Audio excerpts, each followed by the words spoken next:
Hello and welcome to Politics Today. I'm Farhan Dogar. In 20 years of my journalism career, I think there hasn't been a single day when we haven't spoken about China-Pakistan relationship. But usually we are talking about China-Pakistan relationship without any input from China itself. And today we thought that it is an opportune time, given that both countries are moving further closer, that we should have an insight into the Chinese side of the story as well and understand what that relationship means and what China's rise in the world means at this moment, and to understand how exactly things are going to shape up in coming days as well. In order to understand this, we are joined today by the Chinese ambassador to Pakistan, Mr. Yao Jing. We are going to talk about foreign policy, bilateral relationship, and we are going to talk about regional and global issues as well. Ambassador, thank you very much, sir, for your time. Mr. Ambassador, before we talk about bilateral relationship, let us talk about China's global vision, because there has been a lot of speculation about that, and there are countries or there are lobbies that keep on projecting it as something negative, not positive. Kindly help us understand what exactly is the worldview and what exactly does China's rise mean to the world. Thank you. First of all, thank you for coming, for interviewing me. Second, I should say that PTV World is the major channel for us to understand Pakistan as well as your views about the world and the region. So I'm very honored to take the interview from you. First of all, since you are asking for the China's perception of the world and what is the China's policy as far as the global peace is concerned, I think if I could invite your attention to the last October that the Chinese Communist Party's National Congress, that was 19th National Congress of the Chinese Party.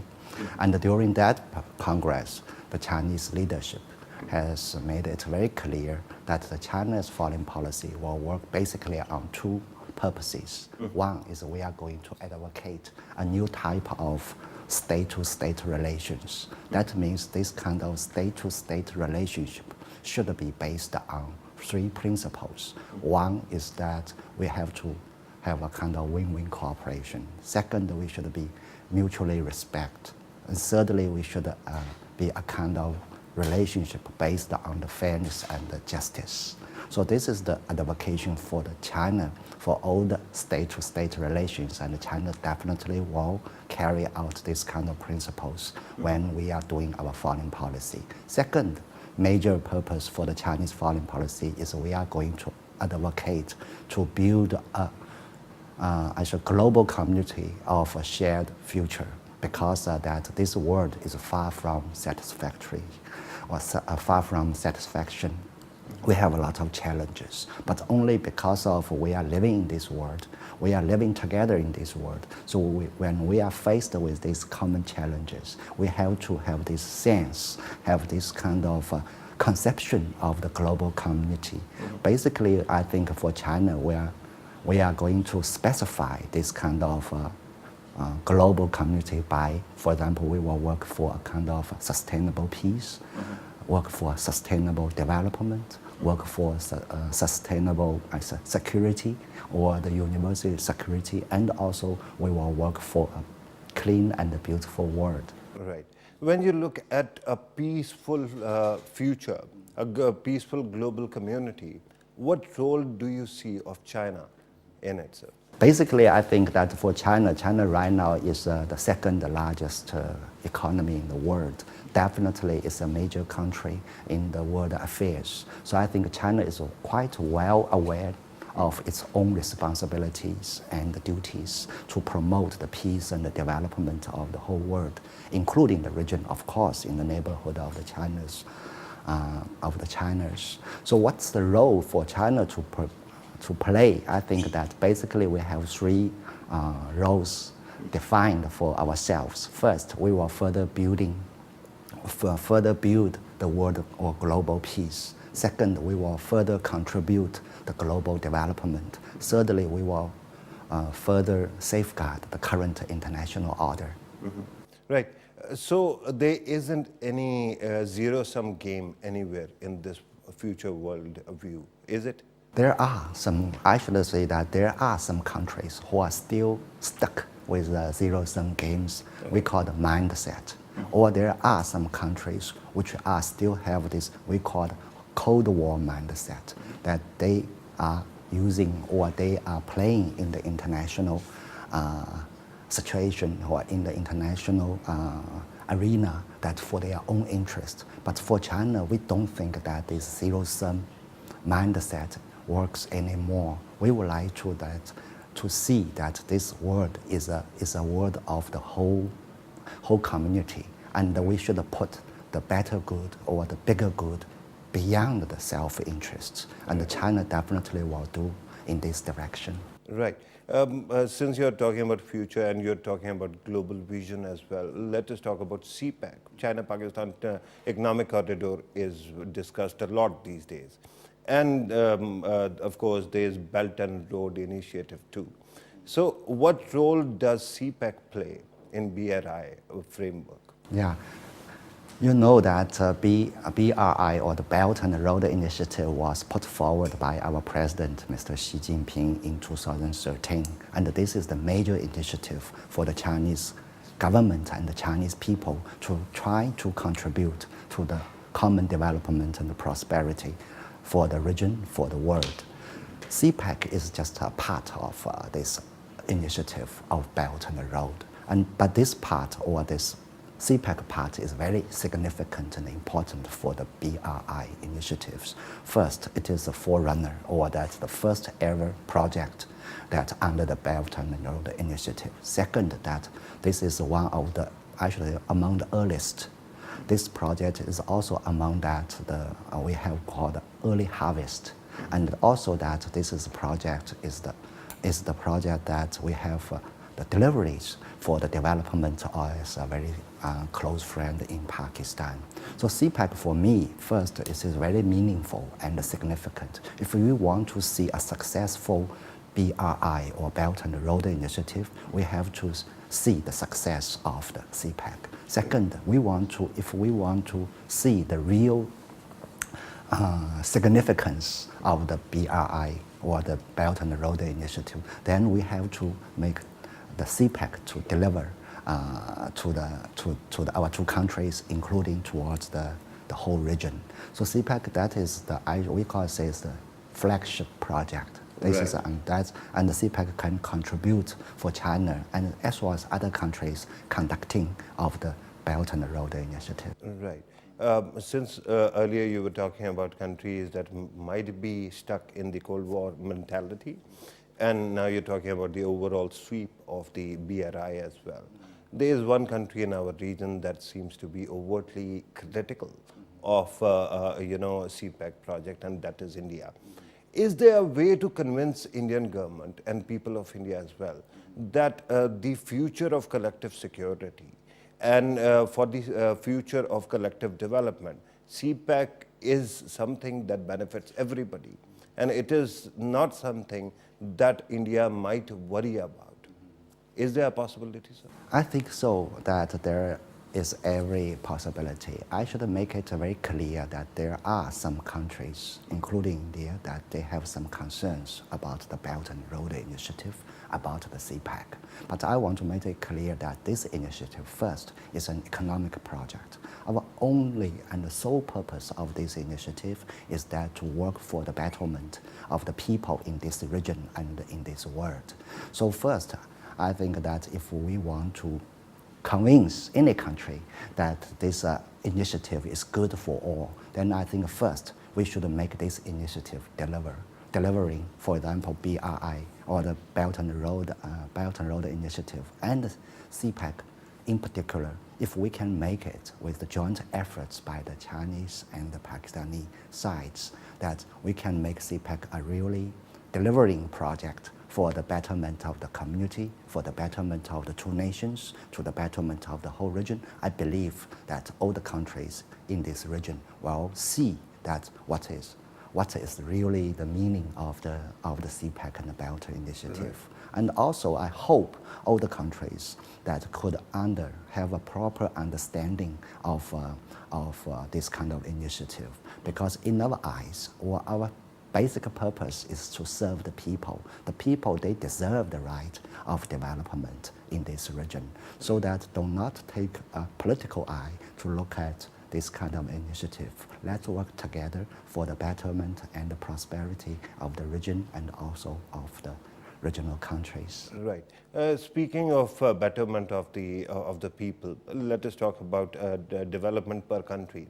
What does CPEC contribute to the economy of China?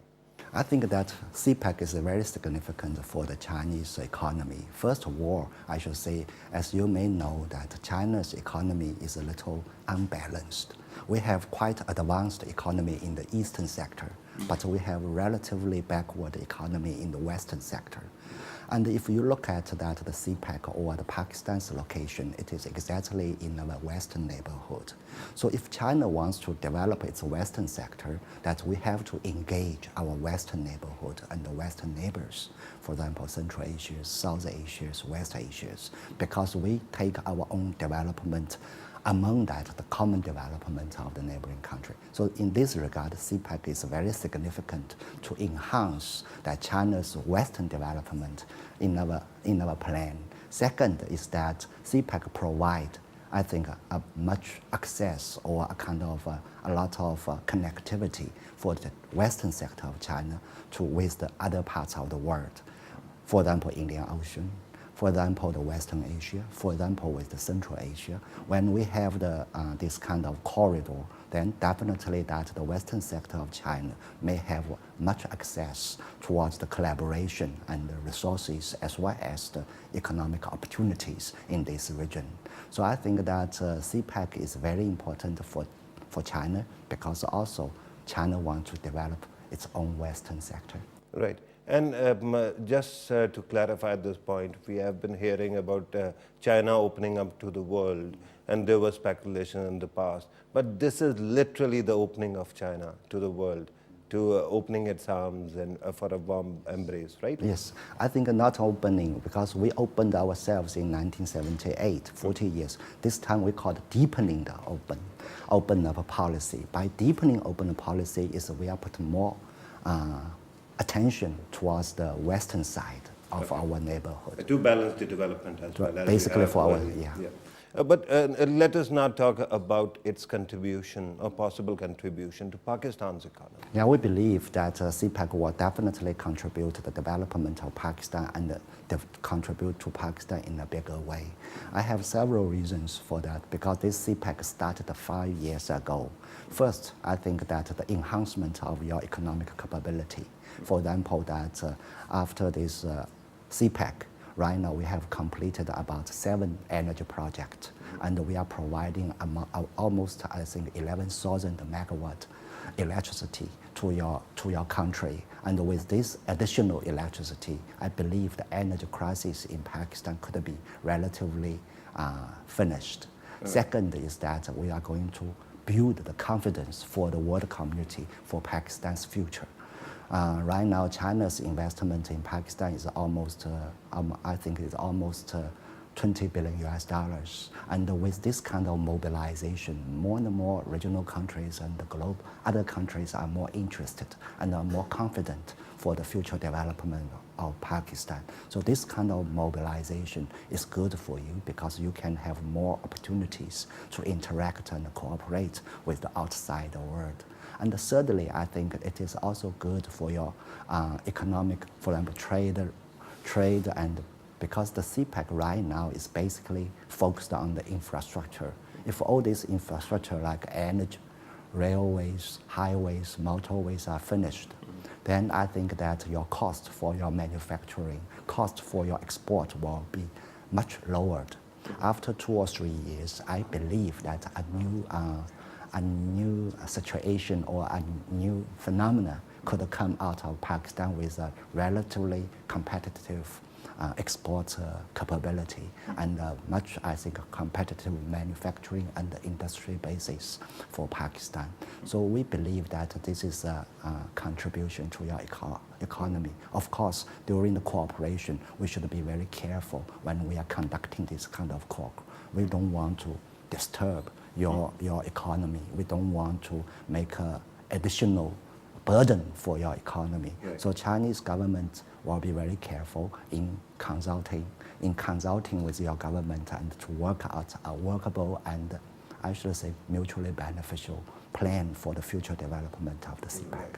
So at the heart of BRI and CPEC is the idea of free trade. And we have seen China playing a very pivotal role in free trade all over the world. But this seems to be a different age. Now protectionism is coming back. And we have seen tariffs, we have seen the way America is acting right now. Other countries might also join. So how do you see that idea being preserved in such an age? Yeah, I think you are right. Right now, you see a kind of trend of the trade protectionism, also a trend of unilateralism.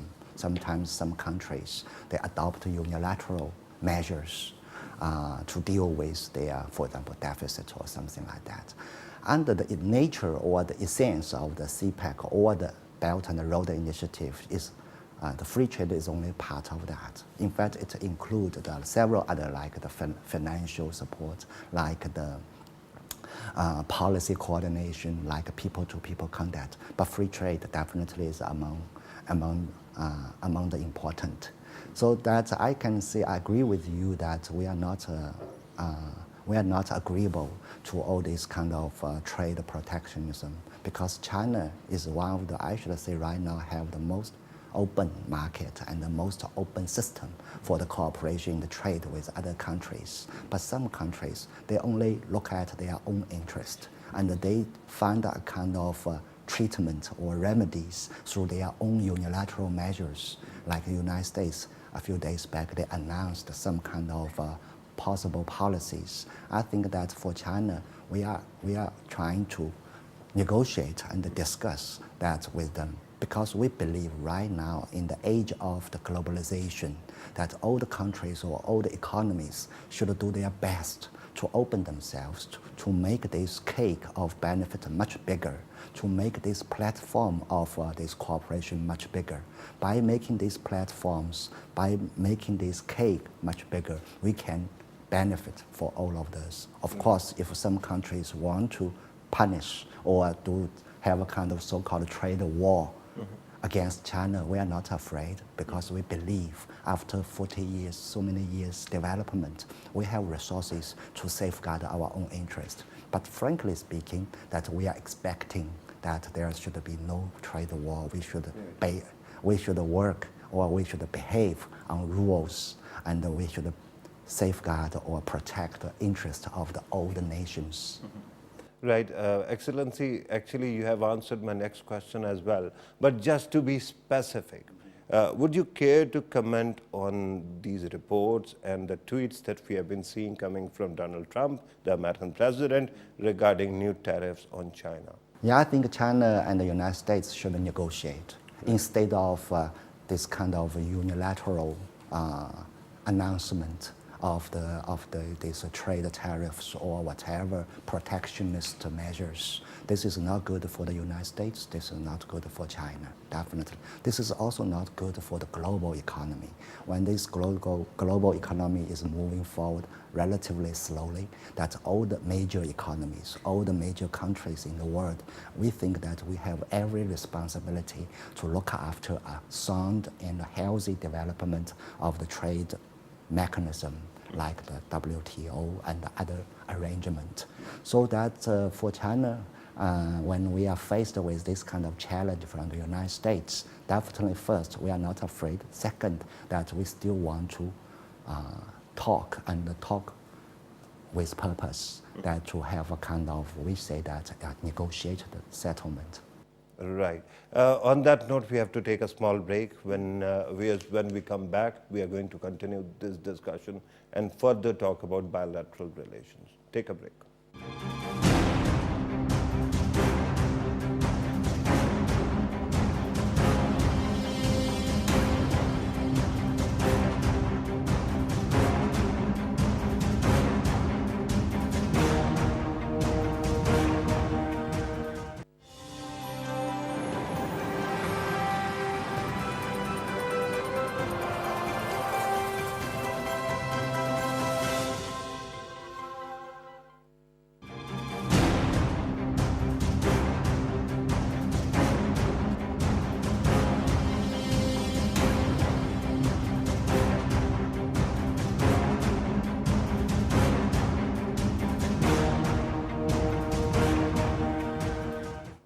Welcome back. Before going to the break, we were talking to Chinese ambassador to Pakistan, Mr. Yao Jing. And now we are going to resume that discussion and let us talk about bilateral relations, Mr. Ambassador, especially CPAC. And let us talk about the quantum of Chinese companies that are interested in Pakistani business.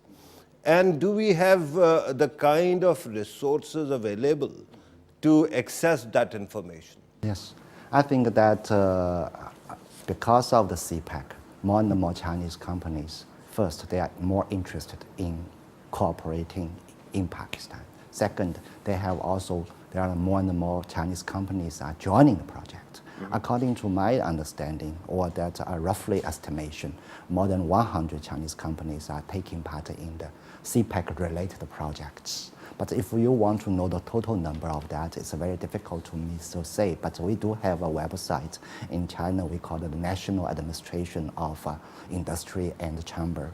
But unfortunately, that they have all listed the Chinese companies with foreign trade, including Pakistan. But this website is still in Chinese, and you need a special registration to access the number or that they are.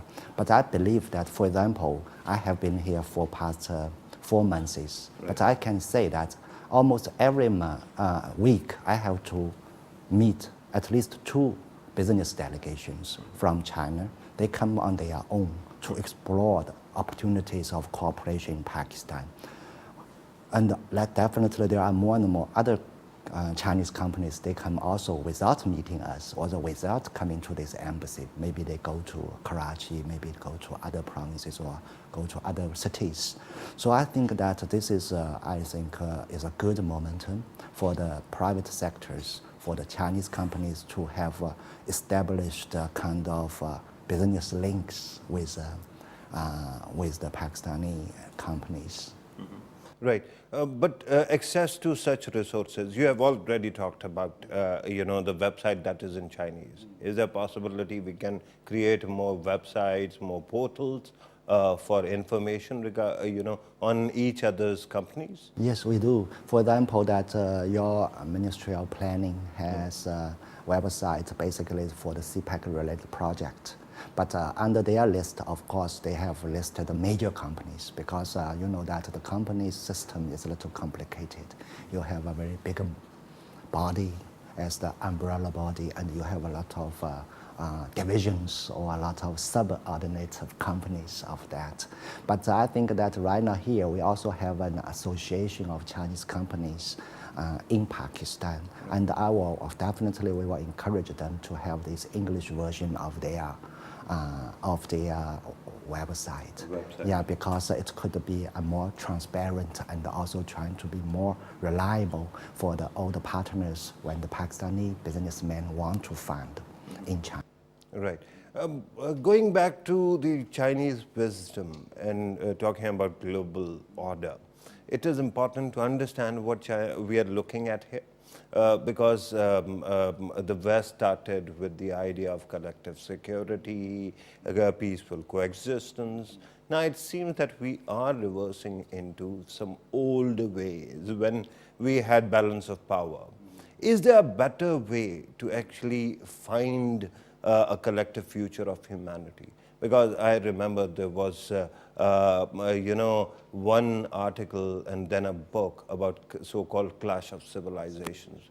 And since then, many people actually want to convince them that there's going to be, a clash between the West and the Confucius civilization. So you are very right that there are very also clashing conceptions about the security, in particular that the global security. And for China, if you look at our history and our philosophy, we always put peace as the most important value in our society. Without peace, we could not achieve anything.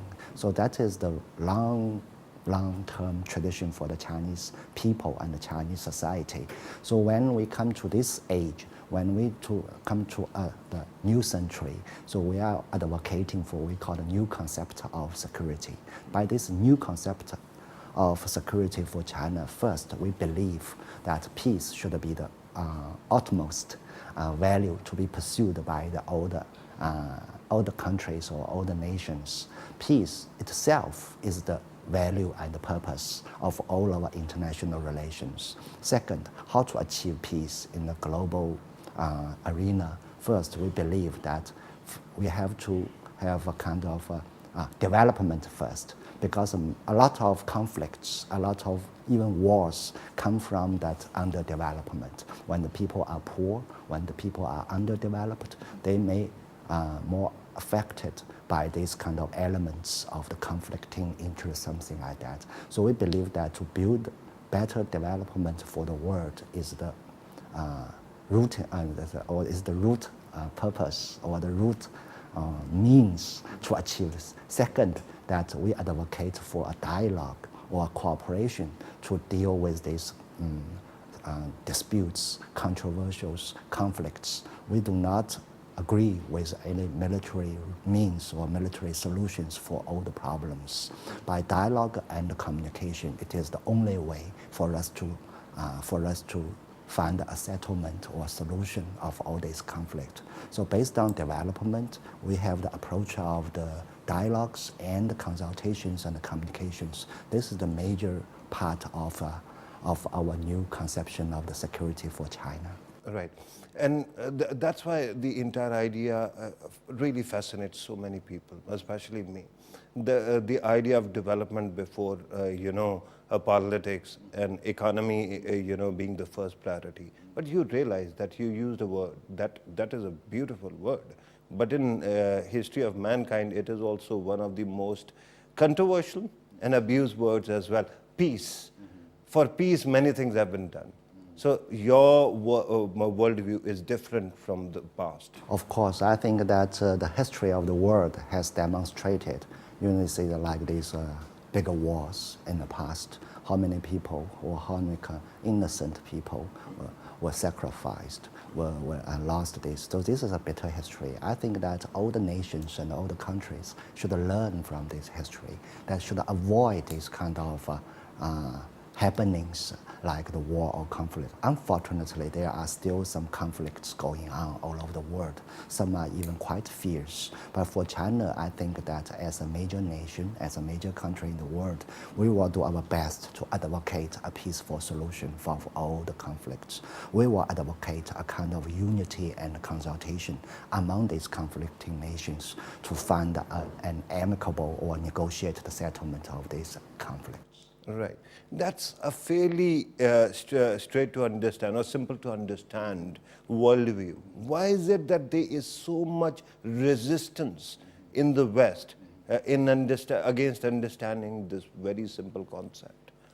I mean, it makes sense, right? Yes, exactly. So why is it that so many think tanks don't want to see this point? Yeah, I think that there are some problems regarding some countries when they are using the military means or they're using the military ways to settle their conflicts or problems with other countries. I think that basically that they do not realize that the importance of peace, and also they do not realize that the importance of communication, of negotiation, of dialogues in settling these kind of conflicts. I think that for China and for Pakistan, like we are from the same culture, we should understand, because we definitely also understand that all these problems cannot be settled by one single country. We should sit together with all the members of the, for example, UN or for the members of the world community, and we put our concerns or we put our problems on the table and we discuss, we negotiate, and we dialogue for a solution. This is always, I think, the China's approaches, and we definitely, I think the world is far from perfect. So China has every more reason to work for this direction. Right. So what you are essentially saying is that there is a better way, the Chinese way, right? Yes, we would like to say that if China's way or China's perception could prevail, and because we are also that if the Chinese, we call the Chinese perception of this peace and development could prevail, I believe definitely that the world will be better. Right. China is on the cutting edge of technology. Before coming to this program, I was brandishing my my telephone that is made in China, and of course, then there's the talk of artificial intelligence, so many other things, robotics perhaps. And then, of course, space exploration as well. China has made great strides in space exploration. Is there a way for Pakistan to learn from that experience, to benefit, and to actually, really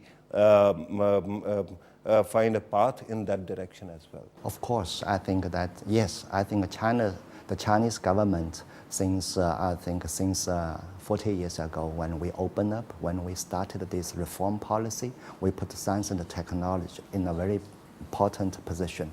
We say that science and technology are the third productivity force for our economy. So especially since 5 years ago, our government at that time started a strategy we called innovation for development. By this innovation means we have to enhance our level of science and technology. Pakistan is, I think, is not bad as far as science and technology. In fact, China also has a lot to learn from Pakistan. You have contributed a very excellent and great scientists and also programs in this regard. So, for example, since 1980s, both governments have already established a joint commission of science and technology cooperation. Last year, we had the, I think, 17th or 18th round of this joint commission. We have started a lot of projects regarding the basic or routine research for science and technology, like agriculture, like this artificial wisdom, or what artificial intelligence. Yeah. Yes, and also we have such a high technology corporate like in the satellite, like in the space technology, and also in the, for example, biotechs and all this. So that it is a process of mutual learning. But for China, definitely, if we have any kind of advanced technology, we would like to share with our Pakistani friends. And I think through development in the science and the technology sector, we, two countries, Pakistan and China, we will be in a better position to develop our economy and society, to enhance our the level of the life for the people of the two countries. Right. Before coming to Pakistan, you spent some time as ambassador to Afghanistan. Afghanistan is a country that has defined the regional problem. Here we have seen that terrorism kept on growing, and it poses a lot of challenge to the world, or at least the region, this instability. Do you think that Pakistan and China can find a different solution with our Afghan friends? Because it seems that everybody, when it comes to Afghanistan, there are many, speculated paths to solution. So far, none of them has worked. So is there a better vision to help Afghanistan stabilize? Yeah, I think the vision definitely is there. The peace in Afghanistan is very crucial for China, for Pakistan, for all the neighboring countries, even for the whole world, because they support, this nation has been suffering for the past almost 40 years. And the people of Afghanistan, they deserve peace and stability. They deserve a better life. I think that this is, the basic purpose for why the regional countries, the international community should help Afghanistan to find a permanent or peaceful solution of their current problems or current conflicts. Since I was in Afghanistan, and I know that the people in Afghanistan, they are also thirsty for the peace. The government and the Afghan people are trying, really want peace very much. So for Pakistan and China, both are neighbors of Afghanistan, and we definitely have our stake, huge stakes in the peace and the development of Afghanistan. Although that the problem has been prolonging for quite several decades, but I think both China and Pakistan, we have very clear approaches towards the peace and the stability in Afghanistan. First, there should be a political settlement instead of the military solution. Military won't help, only the political negotiation. So that is the reason why the China, Pakistan, including other regional partners, we are advocating, we are talking for negotiated, and we are appealing that the Afghan Taliban could come to the negotiation table with the Afghan government and Afghan people to find a solution. Second, we encourage and support the development of the Afghanistan. Sometimes that we believe, as always, we believe that development is the major, for example, the major reason for example, terrorism, because there are some areas which are too much poor. The people cannot survive even for that in Afghanistan. So if we can offer development opportunities to provide more chances and opportunities for their development, I believe that young people, they won't be joining or whatever this kind of terrorist groups or radicalist groups. So China and Pakistan are working together for the development of Afghanistan. We have some donation project, we have some economic project, and some other regional countries are also joining us. And this is, I think, another approach for China. And thirdly, that we believe we have to engage Afghanistan by the regional connectivity, by the regional cooperation. So we were talking about, for example, the Chinese side would like to see how we can extend the opportunities of CPEC towards Afghanistan, because the CPEC basically could be a bridge, could be a corridor for Afghanistan and also for Central Asia's countries to provide some opportunities of development. Afghanistan basically is a landlocked country, and if we can make Afghanistan as a hub of regional connectivity, a lot of good prospects could be created. So this is basically, I think, China and Pakistan, we are working together along with the international partners for a peaceful and more developing nation for Afghanistan. Right. Excellency, since a lot of this instability has to do with terrorism or perception of terrorism. 20 years ago, perhaps it would have been quite difficult to see how terrorism could pose such a widespread challenge to various countries. Now there has been a momentum to find a collective solution to terrorism all over the world.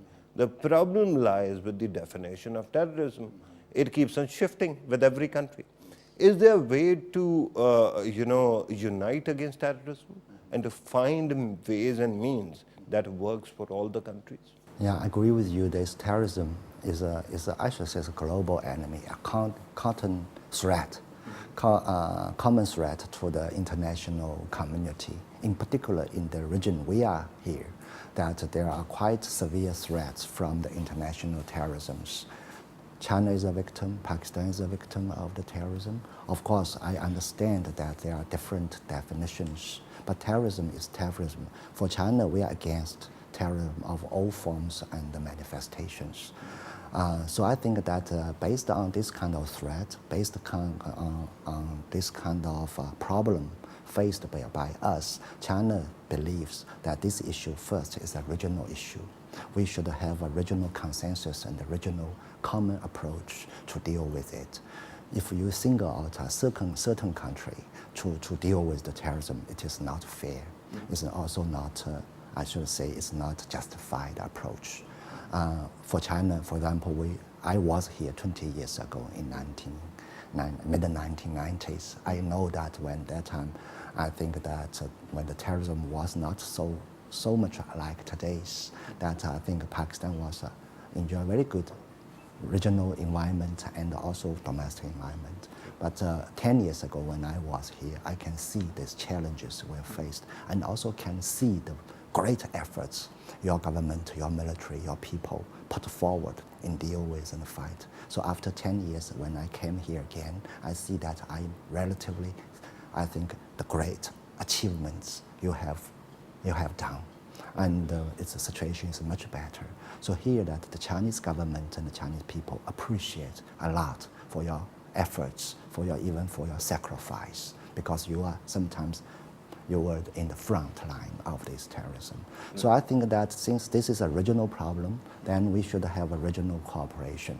We should, I should say, we should put aside any kind of historical or political divergences among the nations. We pick out terrorism as the major problem or challenge here, and we find and we work together an approach to deal it successfully. Right. Do we have that kind of regional infrastructure to help all the countries find a solution against terrorism? Yes, of course, we have a lot. In fact, this kind of mechanism, for example, in the global level, we have this United Nations initiated anti-terrorism conventions, and also that they have these assemblies or these treaties for that. And at the regional level, basically focused on the security, on the safety of the world. We have some, for example, China and Pakistan right now both are members of SCO, Shanghai Cooperation Organization. One of the major purpose of this charter, this organization, is to provide security for this region, to deal with the terrorism of this region. So this is one of the major. There are other, I think, a lot of mechanisms and consultations. Right. Ambassador, the last question that I have for you, and that is about understanding each other more. We understand that Pakistani state and the Chinese state and know each other very well. They have worked together, and it seems a very unique and a very treasured relationship. But when it comes to understanding each other's culture, there seems to be a lag there. There seems to be a gap there. Because, you and I are talking, and we are neither speaking in Chinese nor in Urdu, right? We are talking in English. So is there a way to improve the mutual understanding of cultures, especially the Chinese culture? Because there is 5,000 years of wisdom there, and perhaps Pakistan can benefit from that as well. I share your concerns. I think it is true that our two nations, our two peoples, between China and Pakistan, we should have more and more interactions, more and more, I should say, activities between the two peoples. So in fact, under the Belt and Road Initiative, one of the major aspects is to enhance people-to-people contacts. So in fact, the Chinese government and the Pakistani government, we are jointly working on this direction. We are doing our best to encourage more and more people-to-people contacts. For example, I think 2 years ago, we have this, we call it friendship year, and we encourage a lot of cultural exchange between us. And in 2015, we have this tourism year, because we encourage the mutual tourist or mutual sightseeing from the both sides. I think that there are a lot of ways, but right now the priority for the Chinese side, even for me, is that we have to promote more of those cultural projects. For example, 2 years ago, we started this Chinese Cultural Center in Islamabad. We will expand more these cultural centers. We have started the Chinese language programs right now in Islamabad, Lahore, Karachi. We are also going to expand the programs. But same thing in China also. In China, as far as I know, we have at least 18 Pakistan study centers. We have around 11 universities who start this Urdu language and literature department. Right. And we have more and more bilateral seminars and bilateral cultural programs. For example, next month we have two groups of the artists. They are coming to Pakistan and to tour all over Pakistan to encourage the mutual understanding. But one thing I think that both the peoples, they attach importance to the friendship. So what we should do now is that trying to empower the people to know each other, and we should provide more resources and more chances for them. Let's hope that in coming days that relationship and that understanding increases. Ambassador, thank you very much, sir. Thank you, and thank you for your patience. Viewers, you have listened to Ambassador of China to Pakistan. This relationship has continued for quite some time, and it is quite visible that we are moving closer. But one thing is for sure, in this discussion, we also saw a glimmer of a vision for future.